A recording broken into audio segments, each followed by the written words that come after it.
നമുക്കിന്നൊരു അടിപൊളി നെയ്യപ്പം ഉണ്ടാക്കിയാലോ. 1/2 കിലോ അരിപ്പൊടി, ഒരു 250 ഗ്രാം ശർക്കര, ഒരു 3-4 ടേബിൾ സ്പൂൺ മൈദ, ഒരു 2 ടേബിൾ സ്പൂൺ റവ, പിന്നെ 2 ചെറുപഴം, പിന്നെ തേങ്ങ കൊത്ത് ചെറുതായി അരിഞ്ഞത്. ഇത് നെയ്യിലിട്ട് മൂപ്പിച്ചെടുക്കണം. ആദ്യം നമുക്ക് ശർക്കര ഉരുക്കിയെടുക്കാം.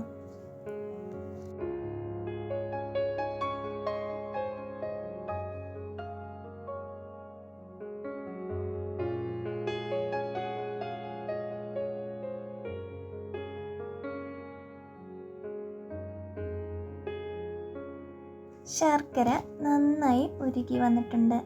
ഇത് നമുക്ക് തണുക്കാനായി മാറ്റി വയ്ക്കാം.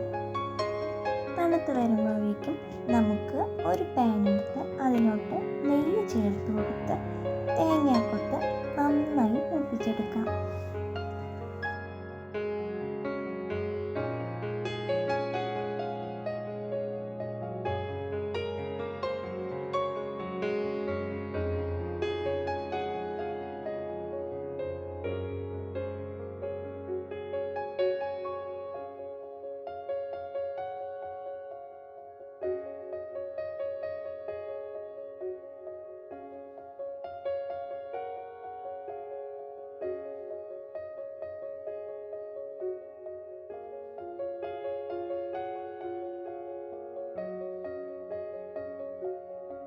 ഒരു ബ്രൗൺ കളർ ആകുന്നത് വരെ തേങ്ങാക്കൊത്ത് വഴറ്റിയെടുക്കണം.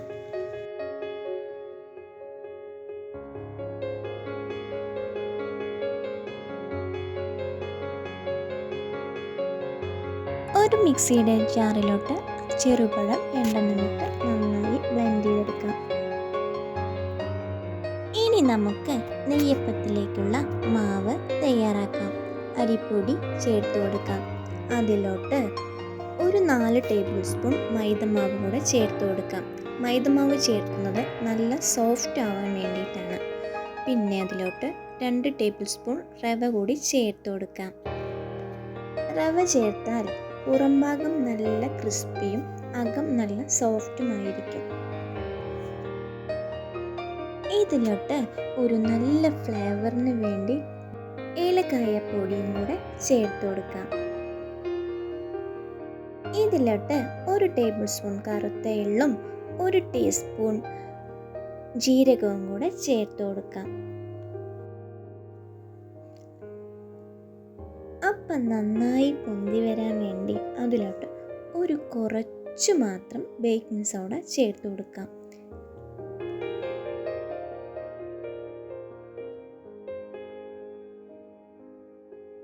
ഇതിലോട്ട് നേരത്തെ ബ്ലെൻഡ് ചെയ്ത് വെച്ച പഴം കൂടെ ചേർത്ത് കൊടുത്ത് ആറി വന്ന ശർക്കരപ്പാനി കൂടി അതിലോട്ട് ചേർത്ത് കൊടുക്കാം. നന്നായി ആറിയതിന് ശേഷം മാത്രമേ ഇതിലോട്ട് ചേർത്ത് കൊടുക്കാൻ പാടൂ.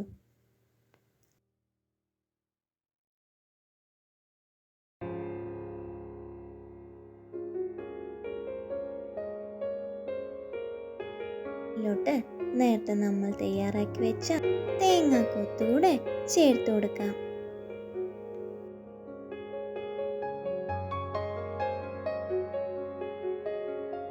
എന്നിട്ട് ഒരു കയ്യിൽ ഉപയോഗിച്ച് നന്നായി തന്നെ ഇളക്കി കൊടുക്കാം.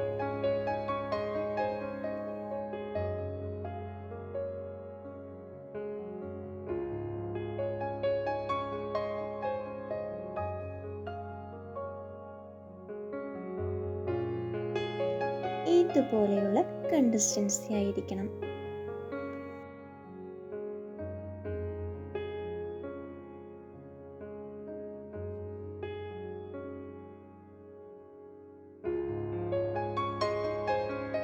നമുക്ക് ഒരു ഇരുമ്പ് ചീനച്ചട്ടി വെച്ച് അതിലോട്ട് നല്ല നാടൻ വെളിച്ചെണ്ണ ഒഴിച്ചു കൊടുക്കാം. വെളിച്ചെണ്ണയിൽ ചുട്ടാലേ നെയ്യപ്പത്തിൻ്റെ അതിൻ്റേതായ രുചി ഉണ്ടാവുള്ളൂ.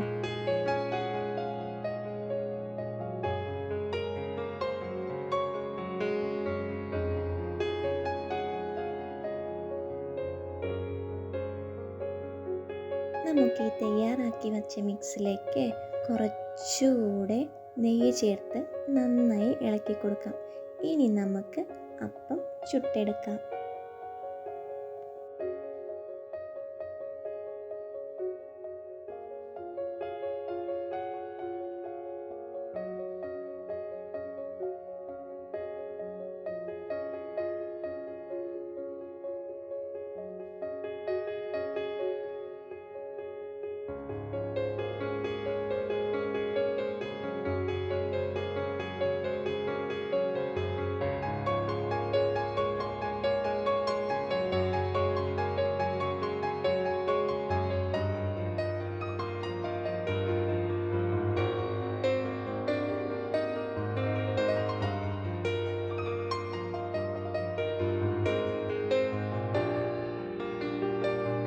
നന്നായി ചൂടായതിനു ശേഷം മാത്രമേ മാവ് അതിലേക്ക് ഒഴിച്ചു കൊടുക്കാൻ പറ്റൂ.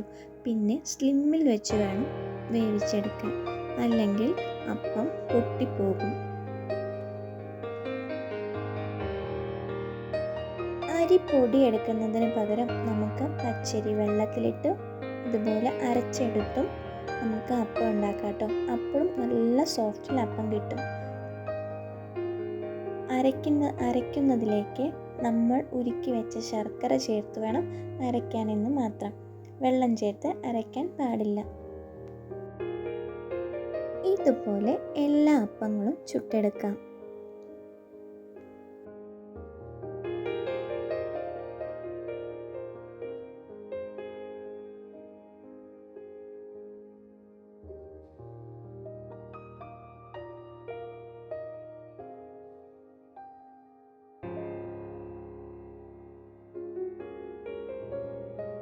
നമ്മുടെ അപ്പങ്ങളെല്ലാം ചുട്ടെടുത്ത് കഴിഞ്ഞു.